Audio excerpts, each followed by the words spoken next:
Katie, I think you actually I might was be muted. muted. Yep, I just saw that. So no one heard my little introduction there. Thank you for pointing it out. Round two. Hi, everyone. I'm Katie Smaller with the National History Academy. Thank you so much for joining us today. We appreciate you being here with us as we go through different historic sites across the country. And today we are fortunate enough to be joined by the Jimmy Carter National Historical Park. And we are with park guide Mallory Hernandez right now, and she's gonna tell us more about this historic site. All right, thank you so much, Katie. Again, good afternoon, everyone. My name is Mallory. I am a park guide here at Jimmy Carter National Historical Park. And joining us, we also have our lead ranger, Jacob Ross. He'll be joining in probably towards the end of the program when we get to some Q&A questions. But yeah, we're really excited to have you guys join us. I don't know if any of you tuning in have been able to visit our site before, but if not, if this is your first time, welcome. If you're a returning visitor, welcome back. But yeah, we are currently at Plains High School. This is our main visitor center and museum for our park. And we're gonna move through rather quickly, but still get to see a lot of interesting things that played a really important role from the people in President Carter's life before he became president, and the place that really played a super large role in what he took with him to office and following him after he left. So we'll go ahead and sort of move this way. We're gonna get started here in our first exhibit room. It's actually the principal's office. Hopefully nobody's ever had to visit there. If you had, I hope it was only for good things. But yeah, so this school is a little bit different than most modern schools today. It's a lot smaller. There were about 250 students total from 1st through 11th grades. So 12th grade did not become a thing in Georgia until 1952, I believe. But yeah, 250 students at any time would have been housed in this entire schoolhouse, 1st through 11th grades. And this room here belonged to the principal and superintendent, Ms. Julia Coleman and Mr. Y.T. Sheffield. So Ms. Julia Coleman was a very, very important person in President Carter's life. We'll actually get to see her classroom in just a moment. She was a teacher here, principal and superintendent, and she spent all but about 2 or 3 years of her teaching career in this school building. So it was a really, really important place to her.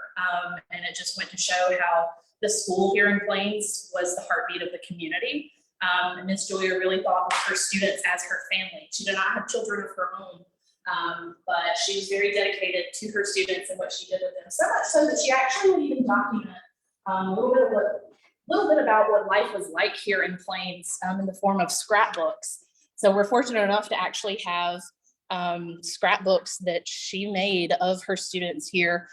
These would originally have been in black and white. She actually went in and hand colored these photos herself. So because of these scrapbooks that Miss Julia made, we actually know a lot more about Plains High School than we probably would without it. But yeah, so she considered her students her family, President Carter included, and she played such an influential role in his life that he even quoted her in his inaugural speech.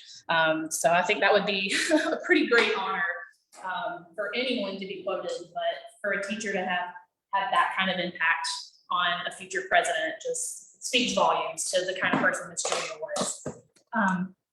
Excuse me. So small community, even smaller school here. When President Carter was growing up, this was still a segregated community. He grew up about 2.5 miles outside of Plains in the community of Archery. And sorry, lost my train of thought there. He grew up outside of Plains in the community of Archery. And back then, during his childhood, there were only 2 white families living in that community, the Carter family and the family of the railroad foreman that went, the rail yard that went through that community there. So every other family in the community would have been African-American families. And more importantly, there would have been tenant farmers as well that would have been working for farmers like Earl Carter. But it was a segregated community, and that actually played a really important role in the things that President Carter took with him throughout life and into politics and into the office. Growing up in Archery, surrounded by people that did not look like him, but he knew no different between white and black. You know, his friends, his playmates growing up, workers on his father's farm. Their family, their friends, really, were all African Americans, and he didn't really know any different. So when he came to school here in Plains, this was a segregated school. It was not integrated until 1967 or 1966, excuse me, and the first African American student actually went to school here in 1967. So you can actually see a photo of that. Again, in one of the Plains High School yearbooks here, you can see Miss Brenda Oates. So she was one of the first African American students to graduate from Plains High School here. And given this is long after President Carter went to school here, but since this was still a segregated school after he graduated here, once he joined the school board, that's one of the things that he really wanted to fight for, is integrating this school. So all students, regardless of their race, had the same opportunities, because even though it was a small community, the white students had a lot more resources and a lot more opportunities than the Black students in the community, in terms of books, the availability of teachers, teacher to student ratios, things like that. But yeah, so we'll talk a little bit more about segregation and how that played a role in President Carter's life in another exhibit here. We'll move into our historic classroom. This actually belongs to Miss Julia Coleman. So I mentioned earlier, she was a teacher here before she became principal and then eventually superintendent. But she was a 7th grade English teacher, and this was the classroom that she taught out of. So President Carter actually did his learning in this classroom, as well as all the other rooms that we're going to visit in the school. But this one in particular belonged to Miss Julia Coleman. Definitely looks a little bit different than most classrooms today. We have some of the historic desks here. A lot of the times we have questions that will get asked about, what's this hole here in the desk? Well, you got to think this was long before, modern times. This was actually for inkwells to hold the ink for students. We have different sizes of desks in here because all different ages would have been taught throughout this school as well. And again, if you were here, you'd actually be able to take a look around a little easier and see there are no modern light fixtures in this room. Now, we have them available throughout the building now as a museum, but in this room in particular, no modern light fixtures. We do have some outlets for our conveniences. However, the reason for that is the school also wouldn't have had electricity until the late 30s or early 40s. So this long wall of windows here would have been their only source of light. I think it's pretty neat. I'm jealous. I didn't have very much light or very many windows in the classroom that I got to work out of when I was growing up. But yeah, so again, like I said earlier, Miss Julia was a really influential person in President Carter's life. And she used to always tell her students, always do your best. One of you may grow up to become president, and little did she know, although I'm sure she probably really did believe that, but little did she know that one of her actual students would go on to do exactly that. And all of that started right there in this classroom. So Miss Julia was, again, not just an influential person to President Carter, but to the community. She was very innovative in the curriculum and the programs that she brought to Plains High School. She was really big in studying literature, things like art, music, the debate, like she brought a debate team to the school, so really big in public speaking. President Carter actually never liked public speaking. Always said he hated that, but she actually encouraged him to join the debate team, and they would have debates in the auditorium here, and that's where he really got his start in public speaking. And needless to say, it definitely worked out for him. So we're gonna head to some of our other exhibits here.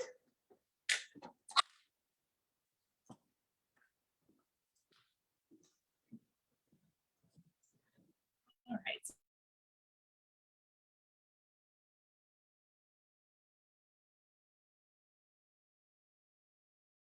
right. Focuses on the community of Plains. So this is his life before heading to the Oval Office and before the presidency, before he really even got into politics. But the Plains community is an extremely important place to not only President Carter, but also Miss Rosalind Carter. the former First Lady as well. So much so that they chose to come back here after they left the Oval Office, which is a very small town. If any of you have been here, you would know we don't even have a red light here in town. So it's super tiny, population of about 700. When President Carter was living, or excuse me, growing up here, would have been around the same numbers there, about 700. So it's always been a very small community, very close-knit community. So everyone's like family here. And then I'll actually take a look right here. This is one of my favorite photos that we have of President and Mrs. Carter. This is them on their wedding day. You can see Jimmy here in his fancy white Navy uniform, and Miss Rosalind right here. But yeah, the Plains community was very important before they even got their start into politics. And then they decided to come back and live out the rest of their days here. And they're still living here today, actually just not even a mile from where we're standing right now. And this has always been home. This is where they knew they wanted to come back to. And a lot of that had to do with the fact that it was a small community, very close-knit family ties. This is actually his mother, Miss Lillian Carter, and his father, Mr. Earl Carter. Right down here is a photo of Earl with a young Jimmy, and then his two sisters, Gloria and Ruth, as well. And he did have a younger brother named Billy, who was much, much younger than him. But very close-knit family ties. Actually, right over here, the community really stood behind the Carters once they decided that they did want to start getting into politics. When Jimmy decided that he wanted to, pursue becoming president, they always had the community right behind them along the way. Group of locals that actually went with them to help with campaigning and encouraging people to get out and vote, called themselves the Peanut Brigade. Since Plains is a very big agricultural community, peanuts were very big in this area, and the Carter family also, as you guys probably know, did grow peanuts, and Jimmy Carter's kind of known as the peanut farmer. But yeah, the community played a really important role in terms of just those close-knit ties, the support that they always had behind them, and they always knew they'd have that to come back to, no matter how things went with them. But before President Carter decided to pursue becoming president, he really got his start in politics with the school board, as I was mentioning earlier, here in Plains, to fight for integration. And it was not very well received at the time. There was actually a group of locals called the White Citizens Council. Yeah, you want to show the timeline right over here. But yes, there was an organization here in town called the White Citizens Council. They were a pro-segregation organization, and they actually put a lot of pressure on Jimmy Carter to join them. They were not for integration at all. They wanted things to remain the way they were. And they even threatened to, boycott the Carter family business. And they were a very prominent name here in the community at the time, had a lot of ties in a lot of the business that was going on. But Jimmy stood his ground, didn't believe in what they stood for. Worked out in his favor because eventually we did get to see the integration of Plains High School. But that was sort of the platform that he took with him from just the school board as he moved into governorship. I believe he said, I'm probably going to botch this quote a little bit, so correct me, Jacob. I believe in his inaugural speech after he won the governorship, he said the time for the end of racial segregation is now, along those lines. But that was sort of a shock to a lot of people. They thought this would just be, just another white man from the South that's going to have the same beliefs as a lot of the people before him, but he sort of flipped things a little bit.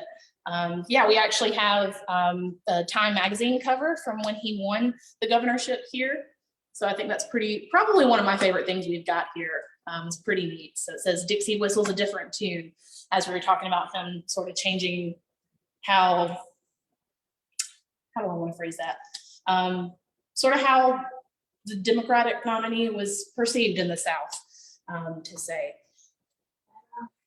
All right, we'll head to our next chapter in President Carter's life.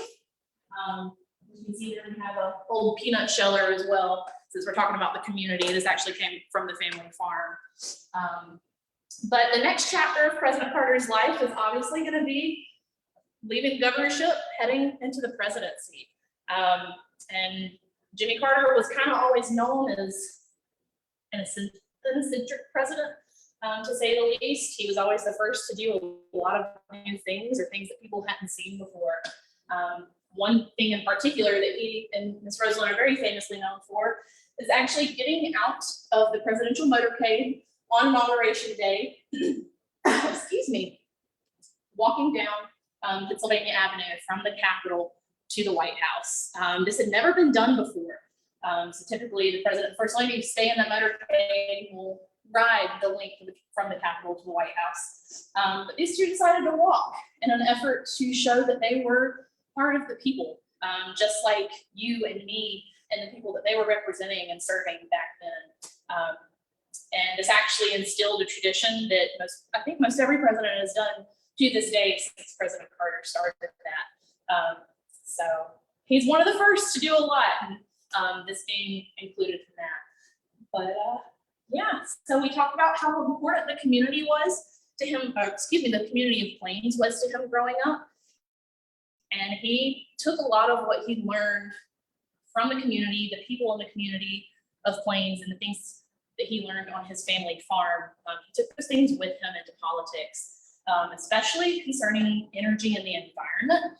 President Carter is a big outdoorsman, big naturalist into hunting, fishing, camping, hiking, all of those things. So loves the outdoors, loves the wildlife, loves the natural world, so much so that he did a lot during his presidency to try and protect the land.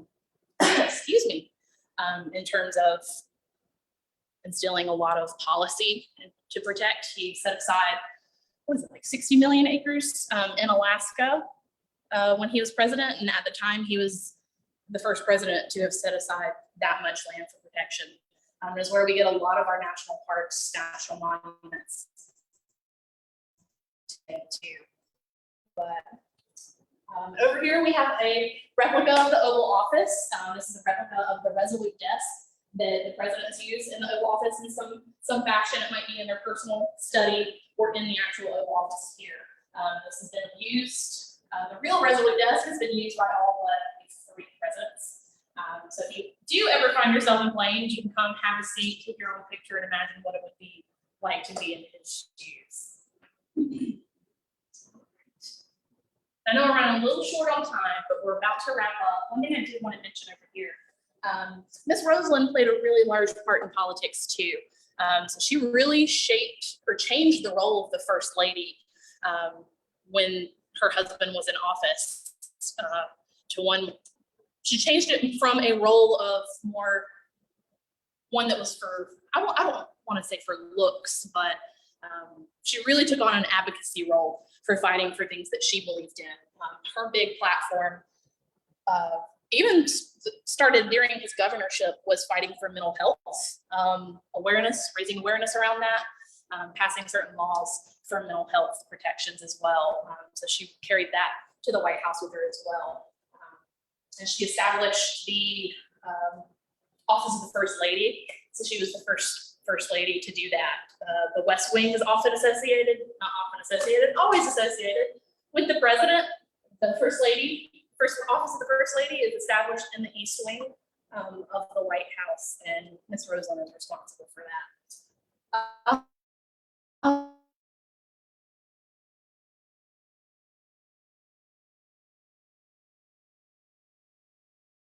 He did following his presidency. So he was really big in diplomacy, excuse me, and human rights, both he and Roseland. So they went on to establish the Carter Center. I was going to say, let's see, where's that panel at?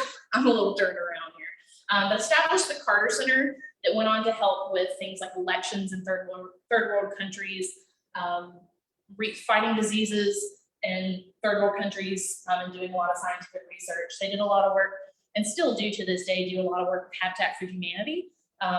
They go out to help build houses for the less fortunate. You can actually see that right over here. Some photos of them working with Habitat and through the Carter Center. I love that photo right there. That one's very sweet. Excuse me. One thing I did want to show you right before we wrap up. Following President Carter's time in office, he was actually awarded the Nobel Peace Prize for something that he did while he was in office. And we do have a bronze cast of that here. So if you ever come to Plains, you can actually see a real Nobel Peace Prize. There is a gold version of this, I believe, of at the Carter Center or the library, the Presidential Library in Atlanta. But he was awarded this Nobel Peace Prize here for the diplomacy that he was known for and peace fighting efforts that he put forth while he was in office. This Nobel Peace Prize that he was won for his efforts in fighting for peace during the Camp David Accords. Excuse me. So that was for negotiating a peace treaty between Israel and Egypt. They had a very long-standing feud between the two countries. The two leaders of those countries joined President Carter at Camp David for 2 weeks, where they were able to work out a peace treaty that still stands to this day. And I think that's a pretty amazing thing for him to have done, but that's what earned him the Nobel Peace Prize there. All right, I know we're running a little tight on time, so we could actually go ahead and open it up for questions. Katie, if you guys wanted to get some things together with that, Jacob and I will get settled. So hopefully we can answer those for you. Yeah, that's perfect. So we've got some questions collected here. I'm not sure how much time we'll have to get through them all, but we're going to bring on now Ben Kellerhals. He's our intern here with National History Academy, and he's going to read some of the questions for you. All right. Hey there. Great presentation. I find myself a big fan of President Carter myself. Another standout thing, of course, as I'm sure you guys know, is one of the only presidents to write full diaries for his whole time in office. So I just got that the other month. Let's go through some questions. What was the process like for this becoming a National Historical Park? Do you want to take that one, Jacob? Yeah, let me just flip this around. Okay. All right. So in order for something to be established as a National Historical Park, basically a law needs to be passed. So usually the bill will start in the House or the Senate, usually after there's some type of consultation with the presidential family. So it wasn't that someone in the House or Senate just decided, hey, it'd be cool to have a park here. And then the Carters are like, oh, didn't know that was going to happen. So the Carters were consulted before the park was established. Obviously, he had a hand in it too, to make sure that the law that was being passed was going to reflect their wishes, and that way they had input on the stories that they really live. Now, once that law is passed and it's signed by the current president, that means that the Park Service then takes over the execution of that law. And so the Park Service has to go around and, to be honest, the first few years a park exists is kind of boring because there's not much staff here. And they actually just have to go around and take pictures of everything. They document everything because when you go out to, say, the Boyhood Farm, which is also part of our park, they want it to look as accurate to the time that President Carter was growing up as a child. So they really, dive into the research and the structures, and that way we can preserve it for perpetuity. And that way, when you come and visit in, 2022 or 2122, that Boyhood Farm is still going to look as if it was in 1937, informed by the people that were here and the photographs and the other evidence that we have for the farm. Good question. Oh, wonderful. Yeah. Let's see. How is it determined which sites would be included in this historical park, going off of what you just indicated as well? Yeah, so essentially, again, President Carter had a large input for what sites should be included. But the Park Service has a branch of folks that Mallory and I are part of called interpreters. And it's our job to take important stories to our country's history, decide what is most relevant to people today, and tell those stories. However, we can't tell those stories if we don't have the resources and the places preserved. So there's a lot of planning that goes into it to decide which locations are going to be most impactful to people like you who come and visit us virtually, or those who show up in person. So, of course, education was a huge part of President's life. That's why we have the high school here. Miss Julia Coleman was a big role model for her. The Boyhood Farm, where he grew up, definitely taught him a lot of life lessons. But we also have the Plains Depot, which was his campaign headquarters in 1976, where he actually ran for office. And then, of course, their current home today. But the Carters still live in the national park. So until they're finished using their home, it will not be open to the public. Secret Service, they'll jump on you if you try to get too close. Well, that's good. And I know that I've read before that you can still catch the Carters going for morning jogs and the like in the area. Oh, Well, we have a question relating to that actually, and that is, we know how active the Carters are today with the home building. What kind of do they have any active input in this site today? It is an interesting, probably utterly unique relationship that they're living there still, and this is already established. Yeah, no, that's a great question. So like Jacob was saying, the Carters have had an input from the very beginning, and still do to this day. And unfortunately, when they are no longer with us, there will still be input that we'll be pulling from, that they've left their wishes, things they would like to see done with the park and their home once that eventually becomes part of what we're interpreting for people like you or visitors that come here in person. So yeah, they're very involved with the park and our friends group. We're very fortunate to have a very involved friends group that helps a lot with the funding of certain projects, positions, anything we might possibly need done in the park that we couldn't quite get done with other funds. But yeah, they are still playing a very active role in everything. They're actually up here, I believe, just about a month ago, did a walkthrough to see the exhibits, and even said, you know, they wanted some things changed with some uniforms out at the farm. We're like, I want to see people in some historic attire. So to this day, at 97 and 94, they definitely still have some input, if not all the input. That's awesome. Let's see here. Yeah,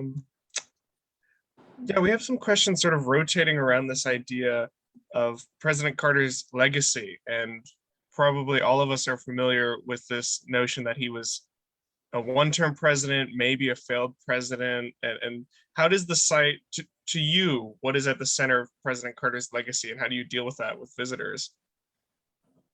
yeah, I'll take that one. So my background is in political science, so I study this stuff all the time.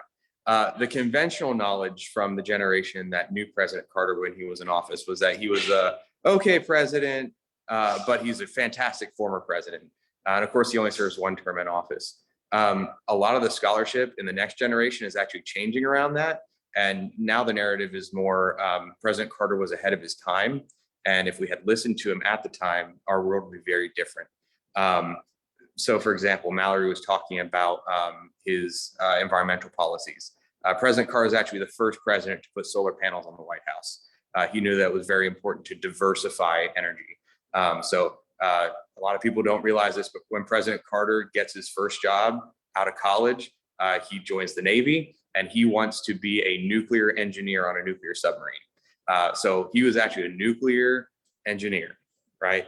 Takes a lot of brain power. And he was a big believer in nuclear power. So he wants to see nuclear, solar, of course, wind, geothermal, because during his time in office, we had something called the oil crisis, where gas prices went up very high. I know they're very high right now, but if you adjust for inflation, they were even higher back then. Some gas stations couldn't even keep a stock of gasoline. You were only allowed to go get gas every other day. It depended on what the number on the end of your license plate said. We also know that he dealt with a lot of difficult political situations. There were a group of Americans that were taken hostage at the embassy in Iran when their government was overthrown. I won't get too much into all the details with it, but a lot of people thought that he was too weak with the Iranians. The hostages were held for 444 days. President Carter, however, was dedicated to diplomacy and negotiation instead of just sending in the army. By our count, including that situation, President Carter avoided 4 wars, and he has the distinction of being the only president in our entire history that did not have an active military conflict during his 4 years in office. Throughout the entire American experience, we've only had 7 years of peace. So he is very proud to say that he never shot a bullet, fired a bullet. He never dropped a bomb. He was really dedicated to working things out without killing. And his time in the Navy probably really instilled that in him, because he's joining the Navy at a time where, we're fighting World War II. There's a lot of people who are dying, and he wants to go into the submarine service. And that was the deadliest branch of the military to be in at any point in our American history. 1 out of every 4 submariners for the United States during World War II never make it home. So he's not afraid. He was a very brave person, but he understands the cost that a war really takes on the country. And he didn't want to see that happen, especially coming out of Vietnam. Thank you for that answer. I love what you said there about the changing scholarship. I consider myself a part of that, perhaps, as a surveyor of American history. Things like the solar panels, which were promptly taken down by the Reagan administration for no reason besides it didn't look good. So yeah, perhaps President Carter was ahead of his time in many ways. Well, I'm nearing our last question, but not quite there yet. You mentioned the Times Magazine and the Nobel Peace Prize, and are there any other artifacts that stand out to you guys? What's your favorite, Mallory? Oh my gosh, that is so hard. There are so many cool things that we have back in our museum collection. So everything that we have on display, in our active exhibits is not even a fraction of what we actually have back in our storage collection. So there's some pretty neat stuff. I really like, we have one of his Grammys, I believe, back in museum storage. So I think that's pretty neat, that he has one of those for his one of his audiobooks. I can't remember which one off the top of my head, but I think that's really cool because I'm a big music person. Not that it was for music, but I think that's neat. Do you have a favorite? Yeah, so we'll walk this way and I'll just speak to you. So my favorite thing in the museum, I got to walk a little bit to get there. So the town of Plains, even though it was very small, had a pretty robust hospital system. It was actually a training hospital for new nurses and doctors. And guess who was a nurse but Miss Lillian Carter, his mother. And so here, we'll open up this door. And there you can see one of the nurses' uniforms that someone like Miss Lillian would wear when they're on the job. Now, President Carter is the first president born in a hospital. And that's because his mom just went to work that day. It was by accident. Before that, you were born at home. But Miss Lillian, she had a philosophy that regardless of the color of your skin, keep in mind, this is during the 1920s, 30s, and 40s, segregation is definitely very real. And regardless of your ability to pay, because keep in mind, it's also during the Great Depression, and some people don't even have very much to eat, that she would give you medical care. And that was kind of groundbreaking for its time, because her as a white nurse treating Black patients, especially if she knows she's not going to get paid for it, that was a very selfless thing to do. She also knew that nutrition was very important to people. Again, it's the Depression. A lot of people aren't getting good things to eat. There's a lot of canned food because people can't keep fresh food around. So she plants a community sweet potato garden. And so she thought that sweet potatoes had a lot of vitamins and minerals, and that those were important to ward off disease in the poor community. So anyone who wanted could just come and take some sweet potatoes. That's really wonderful to hear about. And perhaps you can see the roots of the humanitarian urge right there. So with the last question, we'd like to ask our two great interpreters for your personal experience and for those watching, any advice you might have for how to get into a position for someone who might want to do similar work to the cool stuff you guys are doing. Yeah, absolutely. There are a lot of different routes that you can take to get here. There is no one right way to do it. A lot of people think, you have to go to college to do this, and that's absolutely not the case. That's not a luxury that is afforded by many people in today's economy. I was able to go to school I have a background in recreation, so I have more of an environmental environmental sciences background, whereas Jacob mentioned earlier, his background is in political science. He's kind of our historian of the park. So we have people with all kinds of different backgrounds. Gosh, our chief interpreter went to school for meteorology, and now she's doing something totally unrelated. So you totally don't have to take that route. But if you're able to get out and visit any kind of national park, national historical park, national site, monument, even if it's virtually, even if it's visiting websites, reading books, doing research, that goes a long way. Interning, volunteering, and just getting involved with those parks where you're able to can go a long way too. I started as an intern here, and 5 months later, I found myself in a uniformed permanent position. So it's definitely possible, but just, cast a wide net is what I've been told. And don't be afraid of being turned away, because there are plenty of opportunities out there. Jacob, do you have some input? Yeah, I'd add to that too. So number one, in the vein of Jimmy Carter, I'd say that learning is not just something you do in school, it's a lifelong process, because obviously we learn here every day. We have members of the community that come in and they tell us new things about the school that we didn't know because they actually grew up attending here, and obviously I didn't. But we also have a lot of opportunities for young people around the country, even before you graduate high school. As Mallory was saying, a great way to get involved early on is to start volunteering. There are 424 national parks in this country. There's probably one closer to your house than you imagine.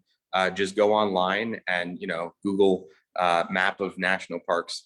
And if you get one that only has 63 or 64 on it, those are just like the big national parks like Yellowstone or the Grand Canyon. Yes, but if you search, the full map, you're going to see parks that, scatter the entire spectrum. There are parks, of course, dedicated to presidents, but we also have parks dedicated to battles. There are national seashores. There's one park out in South Dakota that's dedicated to a nuclear missile. You can actually go in a nuclear missile silo. There are caves. There are deserts. There's really something for everyone. You just have to find the right one for yourself. But when you're young, there's no age limit on who can volunteer. So whether you be 99 or 9, you can volunteer with that park, and you can work alongside people like us and tell the stories that are important to our national heritage. So that way we can inspire the next generation to really care about these places and preserve them for the future. So like I said, in 100 years, in 2122, when people come back to this park, they're going to hear the same inspiring stories about President Carter 100 years from now. And I just wanted to add to that, like Jacob just said, it is never too late to get started. We actually have a member of the National Park Service, Miss Betty Soskin, didn't become a park ranger until her 80s. And she actually just retired at 100, 101, something like that. So she didn't get started with the Park Service until her 80s. She was working at Rosie the Riveter. So it's never too late to find what you're passionate about or just try something new. So just get curious. It was wonderful advice, and this was remarkable to see. Thank you both so much for being with us today and taking us around this historic site and teaching us more about one of our former presidents. We really appreciate your time. Thank you for having us. Of course. And thank you everyone for joining in. We'll be back here next week, Wednesday at 4 p.m. as we continue touring different historic sites across the country, and I hope to see you back and have a wonderful rest of your day.